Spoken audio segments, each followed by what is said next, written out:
We have a video here from WHO Regional Office for Europe. You know what WHO stands for. Here it is, the World Health Organization. It was uploaded September 9, 2015.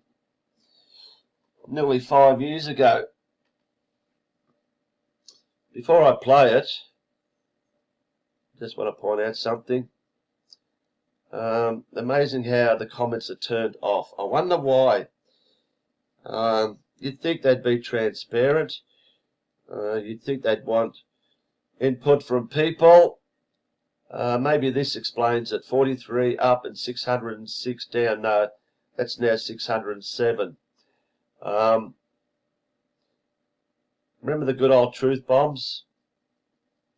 The good old truth bombs that I organised, 3, 4, 5 years ago, whatever it was. I know you can't make comments here, but let's just bomb this down, okay? Because what you're going to see here, this is exactly what's happening now. A push for vaccines. People say, oh, this is all new. This pandemic is all new. The vaccines, it's come about because of this COVID-19. No, this has been planned. Not a year ago, not 5 years ago, many years ago. So I'm going to play this video now, this sickening video, telling us how great vaccinations are, and they're virtually a necessity. It's virtually saying we should be begging for vaccines. Yeah, all right, guys.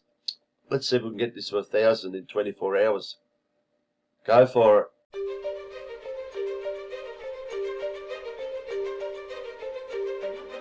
Immunisation saves lives and brings great social and economic returns. Progress in this area has been phenomenal.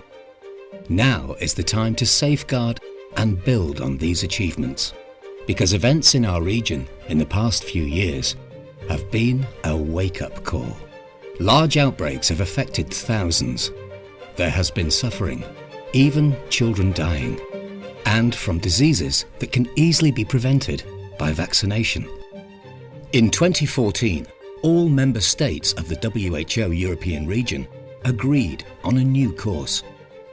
The European Vaccine Action Plan set a path that is both challenging and inspiring.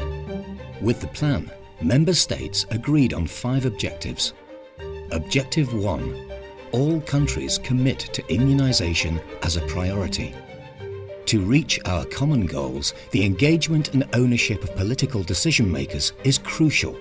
They need to commit to immunisation as a force for good in public health and as an individual right. We need to make sure that national immunisation programmes are supported by legislation and governed by managerial tools and receive strategic guidance so that they can formulate and implement policies that are based on evidence. Objective 2. Individuals understand the value of immunisation services and vaccines and demand vaccination.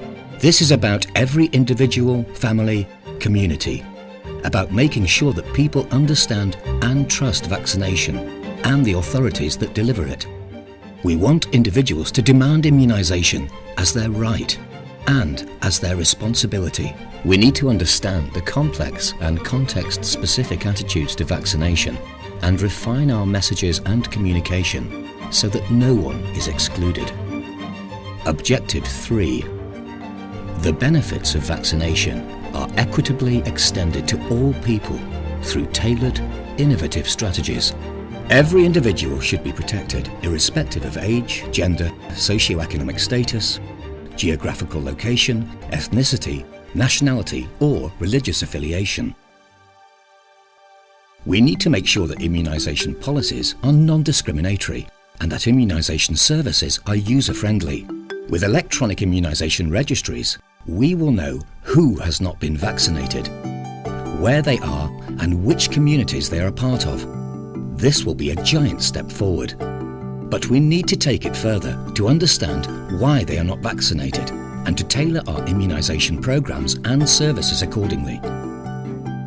Objective 4. Strong immunisation systems are an integral part of a well-functioning health system. Protecting our populations against vaccine-preventable diseases requires continued investment. We need resilient programs with knowledgeable health workers, strong monitoring and surveillance systems, and supply chains that deliver the right vaccines to the right place at the right time. We also need to work in synergy with other healthcare programs and integrate immunisation program functions with the functions of the overall health system. Objective 5. Immunisation programs have sustainable access to predictable funding and high-quality supply. New vaccines and technologies provide opportunities to protect children, teenagers and adults against even more diseases. But if we want to benefit from this, we need sustainable programs that are able to mobilise the necessary resources and use these resources efficiently and in a manner where they have access to quality-assured vaccines at affordable prices. With the European Vaccine Action Plan, Member States set a new path towards the vision of a European region free of vaccine-preventable diseases. But the plan is more than visions and dreams. Each objective is rooted in specific indicators so that we can measure progress and document successes.